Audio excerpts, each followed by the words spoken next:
They దేహాన్ని పట్టుకుంటాం, లేకపోతే లోకాన్ని పట్టుకుంటాం, లేకపోతే దేవుణ్ణి పట్టుకుంటాం. దేనినైనా నువ్వు ఆధారపడి పట్టుకున్నావంటే నువ్వు బంధించబడతావు. దేవుడి పేరుతో కూడా నువ్వు బంధించబడతావు. ఇది సత్యం. ఇది వేదాంతం యొక్క డిండిమ. కాబట్టి ఆత్మలో కర్మ లేనందువలన, కర్మ చేత నిర్మించబడినది కాదు కాబట్టి ఇక్కడ ఇవన్నీ చెప్పడం యుక్తమే కాదు.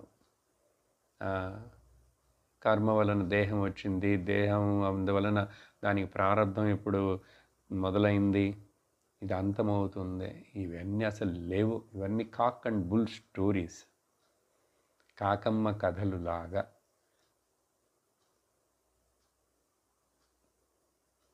చాలా కష్టం ఒప్పుకోవటం. ఈ ఈ ఈ